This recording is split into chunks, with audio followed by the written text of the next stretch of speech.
Tapi kenapa ada orang masuk bulan Ramadan dosanya tidak diampuni? Menunjukkan keempat amalan tadi ditolak. Saumnya ditolak, tarawehnya ditolak,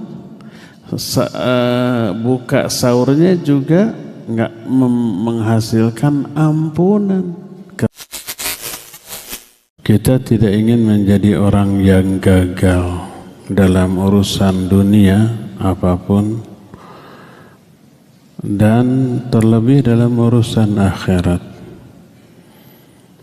Urusan akhirat banyak sekali amalan yang harus dilakukan secara sungguh-sungguh dan berkualitas. Salah satunya adalah saum. Kita tidak boleh menjadi orang yang gagal di dalam saum kita, karena kalau gagal bahaya. Bahayanya apa? Bahayanya itu kena dengan peribahasa dalam bahasa Sunda, capek gawe teka pake barijeng di teke, bikin bete. Sudah capek berbuat, tidak terpakai, malah diazab. Jangan sampai kita seperti itu. Saum sudah berlapar-lapar, berhaus-haus, berlemes-lemes, ditolak, tidak diterima. Artinya semua yang Allah janjikan untuk orang yang saum tidak diberikan. Pahala tidak dapat, ampunan tidak dapat, ridho Allah tidak dapat, perlindungan dari api neraka, dimasukkan ke dalam surga tidak dapat. Apa yang didapat? Hanya lapar dan haus. Rubba shaimin hadzuhu min siyamihi al-ju' wal 'atas. Banyak orang yang saum tapi tidak ada yang dia dapat dari saumnya selain lapar dan haus. Pahala nggak dapat, ampunan tidak dapat. Itu sudah capek berbuat, nggak dapat apa-apa, malah terancam azab. Karena ada doa dari dua makhluk mulia sejagat, yaitu malaikat Jibril yang kemudian diaminkan oleh Nabi SAW. Kata Nabi SAW, Jibril datang kepadaku lalu berkata, "Ya Muhammad, raghima anfumrin, man adraka syahra Ramadan falam yughfar lah." Hai Muhammad, celaka seseorang. Sing cilaka kata orang Sunda, orang yang memasuki bulan Ramadan tapi dosa-dosanya tidak diampuni. Padahal semua aktivitas kaum muslimin di bulan Ramadan itu menghapus dosa. Sudah sering kita jelaskan. Saumnya menghapus dosa, rasa lapar dan hausnya menghapus dosa, tarawehnya menghapus dosa, sahurnya menghapus dosa, terus bukanya menghapus dosa. Andai orang hanya melakukan saum, terus buka, terus taraweh, terus sahur, 4 amalan ini aja sudah menghapus dosa. Man shoma ramadhana imanan wa ihtisaban ghufira lahu ma taqaddama min dhanbi.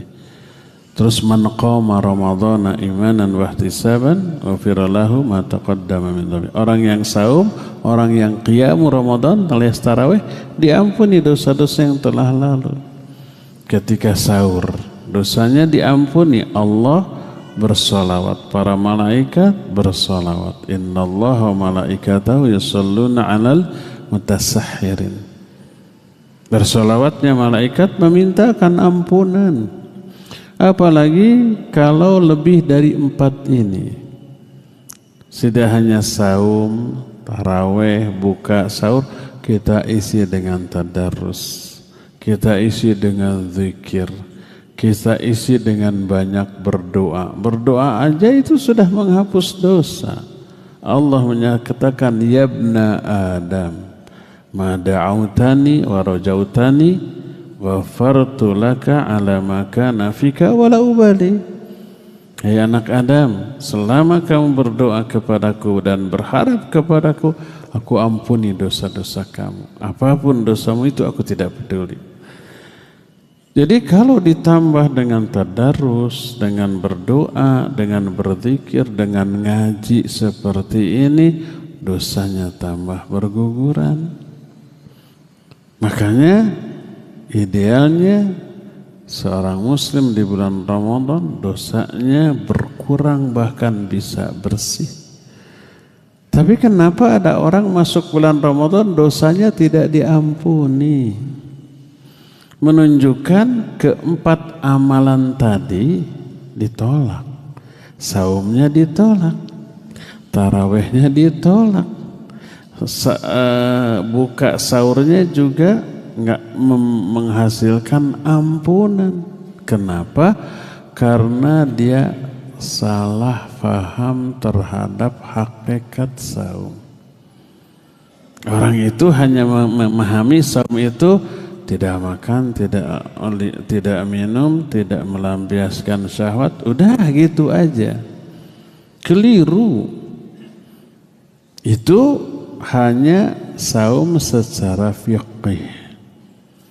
Kalau secara fikih orang saum tidak makan, tidak minum, tidak syahwat, sah saumnya. Tapi hakikat dari saum tidak sekedar begitu. Nabi SAW dalam hadis yang sahih, riwayat Imam Ibnu Hibban, juga Imam Al-Hakim, hadis ini sahih, terdapat dalam kitab Sahih At-Targhib. Nabi SAW berkata, laisa siyamu minal akli wasyurbi, innama siyamu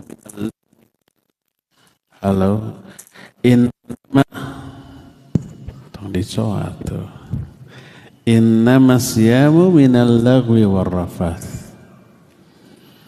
Saum itu bukan sekedar menahan diri dari makan dan minum, tapi saum itu menahan diri dari lago dan rafath. Lago adalah ucapan perbuatan yang sia-sia. Rafath itu disebutkan ar-rafathu kullu ma yuridur rajulu minal mar'ah. Rafath itu adalah semua yang diinginkan oleh seorang laki-laki dari wanita dan juga sebaliknya. Artinya perkara-perkara yang berkaitan dengan masalah-masalah menurut kata orang Sunda mah jorang gitu. Berpikir, berbicara, berperilaku yang seperti itu rafath namanya. Karena itu syahwat. Nah, jadi saum hakikatnya menahan diri dari perkara yang tadinya mubah, terlebih yang tadinya haram, harus lebih dijauhi. Nabi SAW lebih fokus kepada penjagaan diri dari mulut. Rafath dan lagho itu lebih fokus, lebih ditekankan kepada mulut. Jaga mulut selama saum. Makanya Nabi SAW menyatakan, man lam yada' qawla zur wal amala bihi wal jahl falaysa lillahi hajatun fi ayyada'a ta'amahu wa syarabah. Siapa orang yang selama saum tidak meninggalkan ucapan zur, qawla zur, wal amala bih, dan amalan yang zur, wal jahl, ucapan dan amalan kebodohan yang buruk-buruk, Allah nggak butuh kepada saum, ditolak, nggak diterima, nggak diberi pahala yang Allah janjikan untuk orang-orang yang saum tuh. Nabi SAW memulai dengan qaul zur, ucapan, karena memang rata-rata yang tidak bisa ditahan dari keburukan dari diri manusia itu adalah lisan. Lisan itu amanah, nikmat, wajib dijaga, wajib disyukuri. Alam naj'al lahu ainain wa lisanan wa syafatain. Bukankah kami telah menjadikan bagi manusia dua mata, satu lisan, dan 2 bibir. Ini nikmat yang luar biasa, wajib disyukuri. Cara syukurnya gimana? Menggunakan ini nikmat sesuai dengan kehendak Allah. Jaga mata, jaga lisan, ucapkan yang baik, lihat yang baik-baik. Itu cara mensyukurinya tuh. Imam Ibn Rajab menyatakan asyukru istiqmalu ni'amillahi fi ta'ati. Itu beliau jelaskan dalam kitab Lataiful Ma'arif. Syukur itu adalah menggunakan nikmat Allah di dalam ketaatan. Mata wajib syukuri, gunakan untuk ketaatan. Lihat yang baik-baik. Lihat kitab, lihat Al-Quran, lihat semua yang bisa memberikan masukan yang baik. Telinga begitu, lisan juga begitu. Ucapkan yang baik-baik. Makanya Allah Azza wa Jalla menganggap menjaga lisan itu termasuk wujud nyata keimanan. Man kana yu'minu billahi wal yawmil akhir falyaqul khairan au liyasmut. Siapa orang yang beriman kepada Allah dan hari akhir, hendaklah berkata baik atau diam. Kalau nggak bisa berkata baik, balem mingkem, jangan ngomong. Karena itulah maka Nabi sallallahu alaihi wasallam menyatakan innal abda la yatakallamu bi kalimatin min ridwanillah la yulqi laha balan yarfa'uhu Allahu biha darajat. Wa innal 'abda la yatakallamu bi kalimatin min sakhatillah la yulqi laha balan yahwi biha fi jahannam. Jangan anggap enteng ucapan lisan. Ada seorang hamba berbicara, mengatakan satu kalimat yang Allah ridhoi, yang dia anggap tidak ada nilainya.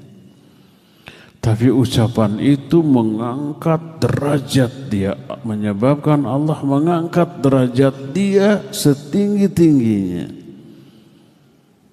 Sebaliknya ada hamba yang mengatakan satu kata keburukan yang dia anggap tidak ada, tidak besar gitu keburukannya, tapi menyebabkan Allah memasukkan dia ke dalam neraka jahanam. Waliyadzubillah.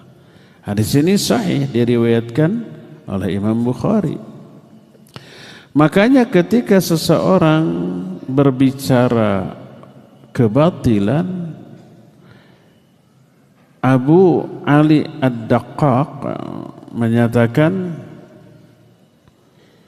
al-mutakallimu bil batil syaitanun natiq was-sakitu anil haqq syaitanul ahras. Orang yang berbicara buruk itu setan yang sedang berbicara. Orang yang diam dari kebenaran, tidak mau ngomong yang benar, itu setan yang bisu. Bisunya setan itu nggak mau ngomong kebenaran atau kebaikan, lebih baik bisu saja. Tuh gitu tuh. Itu setan laknatullahi alaih. Karena itulah maka ketika Nabi sallallahu alaihi wasallam menyatakan demikian,